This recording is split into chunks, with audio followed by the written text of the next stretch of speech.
So Aung La, spoke to you briefly in Tokyo. Hopefully you had a huge success there. How's things? How's recovery from the hand injury? I didn't expect this hand injury to be this bad. I even said I wanted to fight again, before the end of the year. But I got an X-ray, and my thumb was really out of place. My doctor said, you're going to need surgery or else it won't heal right, and you're going to get arthritis. So I got surgery, 2 pins, and it's been about 6 weeks now. So next week I'll be able to get this cast off, and we'll be able to go back to training, and then we'll get back early next year on schedule. I think Brandon broke his hand as well, didn't he? I think you two must have hard heads. No, I think it's from the kick. His hand broke from the kick, and then he has a hard head. So yeah. I guess I spoke to you a couple of times this year, and you said you wanted to compete more. You wanted to compete between Tokyo and before the end of the year. So I guess on one hand you're a little bit disappointed you haven't fought more than twice. On the other hand, it's been a pretty good year. No, it has. I can't complain. It's been a great year. But 2020, I believe it's going to be a better year. I'm finally reaching, my potential, and I'm putting everything together. So I'm excited. Next year's going to be a great year. Do you know who you want to face next? You've got so many contenders out there, 2 weight classes to defend. Yeah, anybody, anybody. Renier called me out the last time he was in Malaysia. I'm here in Malaysia, so he can get it too. And the winner of Big Dash and Ataitis, I want that as well. But I'm not gonna fight the welterweight champion.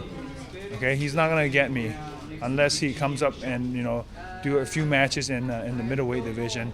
I'm not gonna be fighting you. Well, he called you out after winning the belt, I think, back in Jakarta. I think you mentioned afterwards he needs to prove himself at middleweight first. Sure, there's no reason, there's no reason for us to compete against each other right now.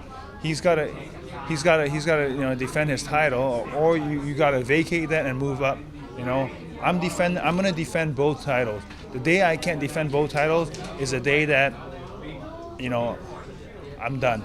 So he needs to defend his title too. So. Do you have a preference which title you defend next? Middleweight's next. There's more contenders there, middleweight.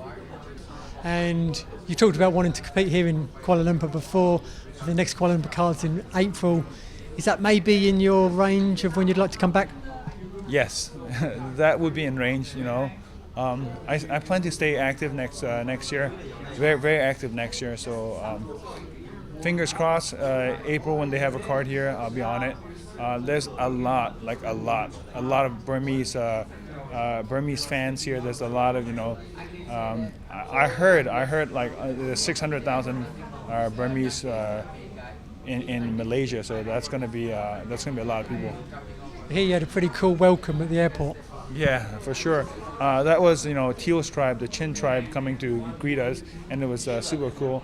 Didn't expect it, and it was really nice. Obviously, we talked about your hand there. I don't know if you want to show the camera. Have you been able to work on other aspects of your game? What have you been doing with your time? Just cardio, a lot of cardio.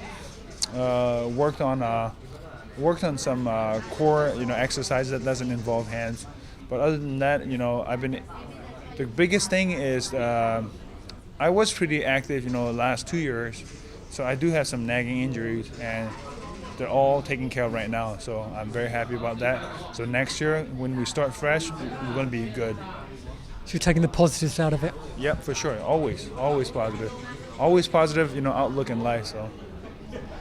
I guess you've been back home to Myanmar recently as well. How's that? It looks like it's pretty crazy in a good way every time. It was amazing. One of my sponsors is All About, which is like a agriculture company, and with them we set out and we met farmers in over 30 villages. So it was cool to really meet and greet my big fans, and being able to talk to them and speak to them in person was really cool.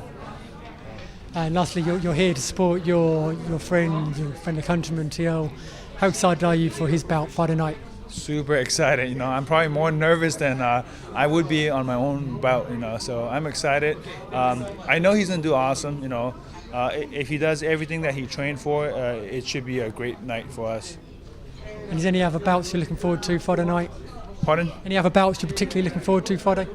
Looking forward to Tani's fight, Jihin's fight, Sammy's fight, and then the co-main event as well. That's going to be great as well. So I'm excited. This whole card is a sleeper card. I feel like it doesn't get much notice, but there's going to be some great matches.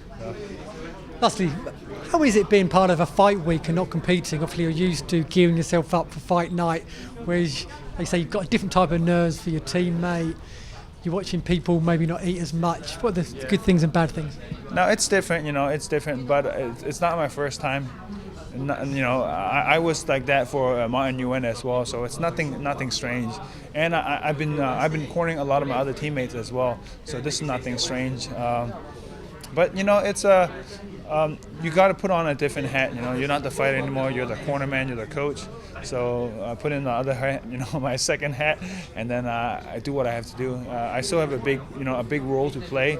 Make sure my fighter is ready. Make sure he's feeling sharp, and support Tial. Cool. Enjoy Friday. Good luck with Tial, and looking forward to your next fight next year. Thank you so much. Thank you.